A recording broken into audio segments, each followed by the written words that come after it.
Well, Greg, both of these teams love to push the pace. Think we're in for a high-speed game? That's a safe assumption, yeah. But that'll also make this a serious test of stamina. It'll be hard for them to outrun each other all night long. And checking out Utah's opening lineup, they've got John Collins. George is out there with Jordan Clarkson. Then it's Lauri Markkanen. And it's Agbaji in at the 3 spot. Now, here's Collins. And he could not get that one to go. Out of contact, and he'll go to the line for 2. And when Collins goes up, the interior defense runs out of options. He forces them to get sloppy. This is his first chance at the line tonight. At 72% at the line this season, he has yet to set himself apart in that department. I think it's been a disappointing year for him at the stripe, guys. He hasn't been as productive as he was last season from there.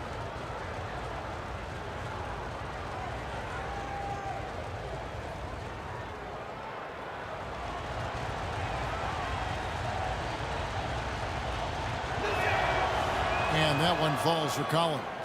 And Clark, for years, the Lakers have been the premier destination for free agents. Think that's still the case now? I do. It's still Los Angeles. The history of the Lakers is one of the premier franchises in the league, along with the Celtics. So I think cap room is the driver, though. That's always the great equalizer in this day and age. And I think that helps keep some of the small market teams in the game as well. And so he makes both from the line. Well, the Utah Jazz, GA, have one of the highest win percentages in NBA history. And they're probably the greatest franchise to never win a championship. They made the finals twice. Unfortunately, they had to face Jordan and the Bulls both times. Now, Clarkson, after D'Angelo Russell's three-pointer that didn't go. Agbaji, the pass to Clarkson. Puts up a deep 3. That doesn't go, and he's 0 of 1 from the field. Here are the Lakers. Over to the wing. Reddish kicks to Russell. Passes it to Davis. Over Collins. He hits the back iron and sinks the shot. Those long arms of AD help him on jumpers. He pretty much can't get to a shot because he's so long and extends on it. Now, here's Markkanen. Last time out, he had 38 points. And he drives in. That shot is off. Prince with the defensive effort. Out left to the wing. Russell finds James. Kicks it out to Prince. It's a nice passing here by Los Angeles. A shot by Reddish, no good. And here's George. He'll bring it up for Utah. This, their first look at this year's Los Angeles squad. And this, the first of 3 games these two teams will play against one another this season. Yeah, these are 2 rival teams that will see each other a fair amount this season. We'll see which team can tip it off with a win. Here is Russell after the made shot from John Collins.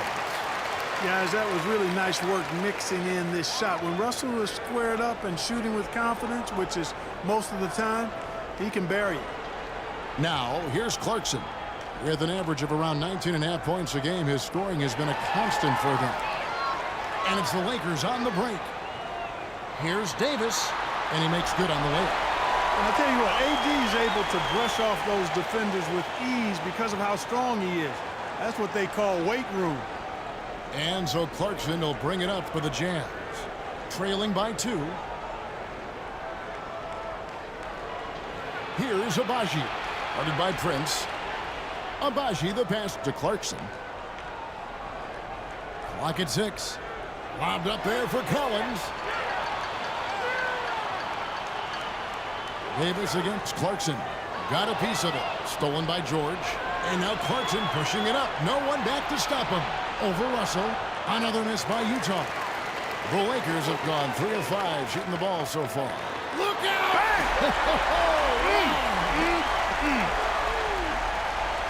Man, I like seeing LeBron throw it down, especially when he decides to do it with a little flavor.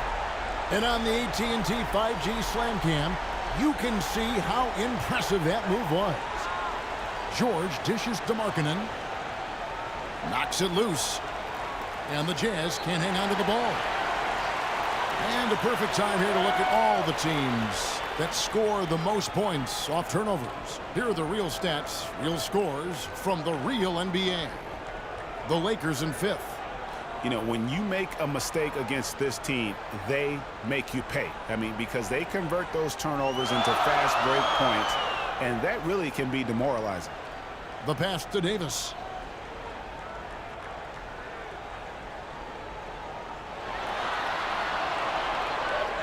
Goes back up, and he lays it up and in. Davis has got 6. And their offense already in a flow. Some stellar shooting to jump out to this lead. Quality looks they're getting, and they're capitalizing on them, guys. They have to be happy with this start offensively.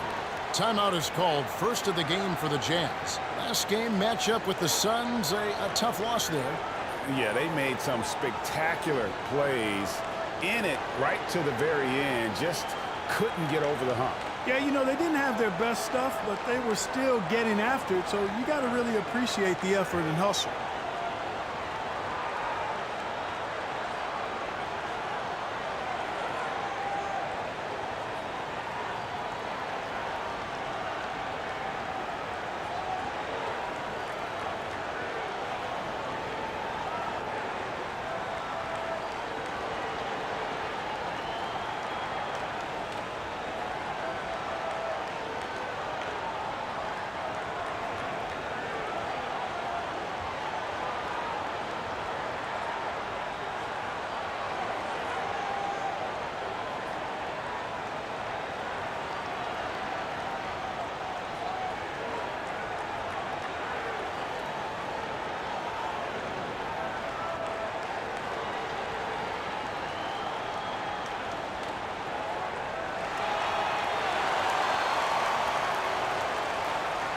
And let's take a moment here to see some of the numbers for Collins.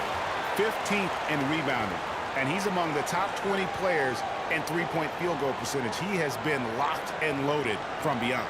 And you mentioned how powerful he is on the boards, going full throttle at both ends every play, really helping his team compete for wins. Now, here is George. He has yet to score. Now, here's Clarkson. Guarded by Reddish. The shot by Clarkson, no good. You know, currently they're just 1 of 5 from the field. That's not going to get it done. Prince's shot is good. Yeah, you know, Prince is always doing a nice job working to get open, and that's the reward you get for staying active, keeping yourself moving, an open look on the jump shot there. Now, here's Markkanen. He's one of the better scorers in the league, averaging almost 25 points a game. Stolen by George. Here he goes to the inside. Elevating like a rocket booster. Clarkson likes to get into the paint and finish at the rim. And it's the Lakers ball. They're on a 12-4 run right now. Up top, Reddish. He's covered by Clarkson. Reddish, bounce pass. Here's Prince, 6 to shoot. Here's Davis, and there's 2 points. Working on the glass, paying off that time. Davis has got 8. Well, not hard to see why they are giving up points on this run. Just too many good looks from in close. Back to George. Now on the scoring column with that bucket. 1 for 2 this game. A big man who does a little bit of everything. Collins' team-first attitude shining through with that terrific pass. Now here's LeBron. Playing Houston, he was nearly unstoppable. And he goes big with the dunk right on top of John Collins. Wow, and that sort of showmanship is just deflating right now to a team trying to get back into a game like this. Ouch, Greg, that is definitely an emphasis jam. A big apostrophe or exclamation point, maybe even a question mark. And guys, I know there are a lot of questions right now defensively for this team. There's no doubt about that. And finished off by LeBron. And man, LeBron's taking things into his own hands with that alley-oop. Really impressive. Jazz trailed by 10. You know, Clark, when he's 100%, Anthony Davis, one of the premier big men in the game. Hey, I would take that qualifier off of it, Kevin. How about just one of the best players, period? You can pick and pop, you can pick and roll, you can post defensively, he's unique as a rim protector with the ability to defend on the perimeter, too. Austin Reeves is checked in for Taurean Prince. Utah also making some changes. Kelly Olynyk's checked in for John Collins. Horton Tucker comes in for Clarkson, and it's Colin Sexton in for George. Utah calls timeout. And here in the early part of the season, Clark, just how important is it to have a team that's been together for a few years, knows what the other one's doing, the chemistry aspect? You know, Kevin, I don't think you can ever overestimate the value of experience. It helps the season early on go smoother. You don't have to learn each other as much. It really gives you a chance to hit the ground running as a team.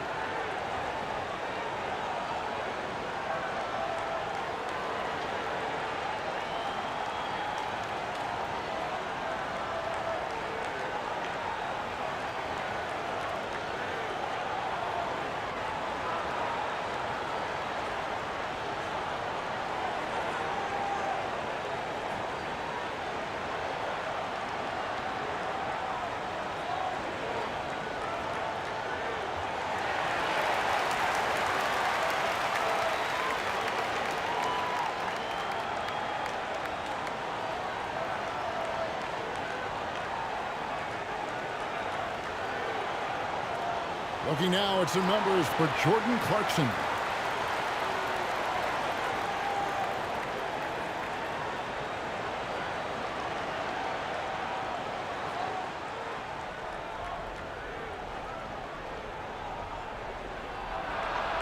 Clark, last season, the Lakers making major trades, shaking up the roster, reforming their team.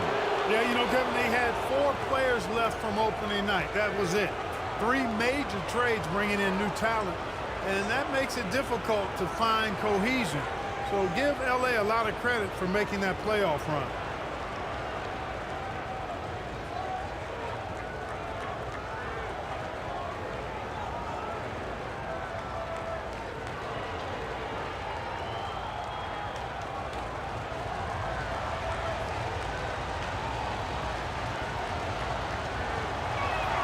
First one falls for him.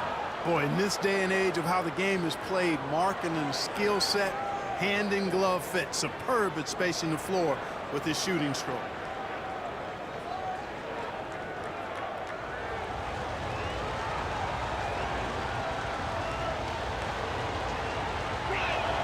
And Markkanen drops them both. Boy, he's got a great stroke from the line. That's not something we can say about all the league's big guys. Davis, the pass to Reeves. And there's the drive. And it's slammed in by Davis. There's no stopping that. AD is too long and strong to bother that alley-oop. Jazz trailed by 10. Olynyk the pass to Horton Tucker. And looks like the illegal kick was set. Yep, that's right. That'll get their attention. And they've got to get their heads into this game. They're giving the ball away far too easily. Right you are. I mean, that's turnover number 3 already. Not the way you want to start a ball game. And the Lakers making a change here. Hachimura is checked in. Russell passes to Reddish.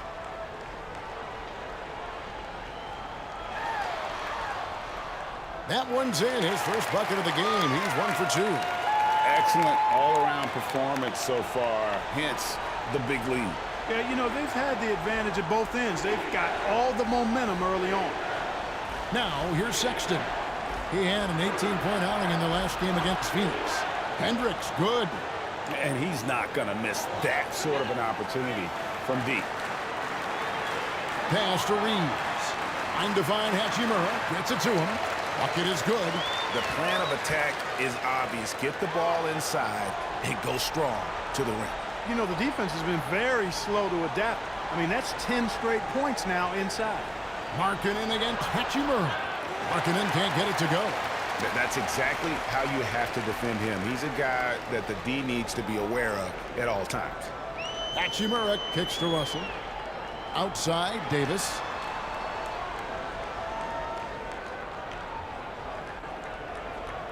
Down to 5 on the shot clock. And that one hits back iron. Last game for the Lakers, they picked up the W against Houston. Yeah, they did not necessarily a way they would have drawn it up, but they did get the job done a lot tighter than they wanted. But mentally, sometimes that can also give you a boost when you can win when you're not at your best. I agree. They'll take it all the same, even though it wasn't pretty.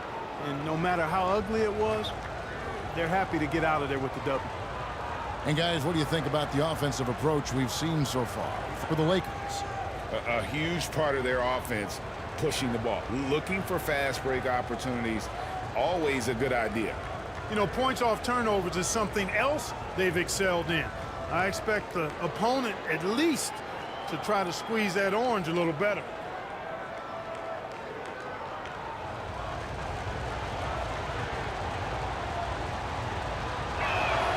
And that one falls for Olynyk. You know, Greg, for the Olynyks, basketball is a shared family passion.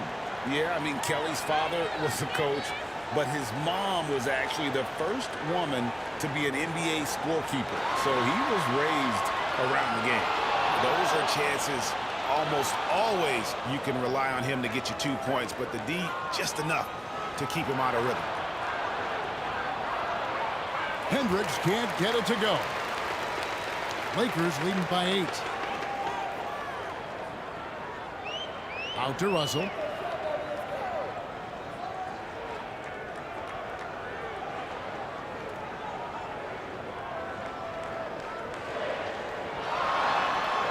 Count it, good. Russell's got his second bucket of the game to go. I don't know what's happening defensively, but they're not putting up any resistance. I tell you what, it reminds me of one of my college coaches who used to say, that ain't gonna get it done. That's 5 straight baskets in the paint now. Now the Lakers on the break. And foul on the shot. He'll shoot 2 at the free throw line. Way to attack there and then create the contact. Really, as close as you can get to an and one right there. He almost had it. Lakers shooting their first free throws of this game. And really, they haven't been able to differentiate themselves from the free throw line on the season at about 76%. Guys, their free throw shooting has slipped a bit since last year, but not really to the point where they should be overly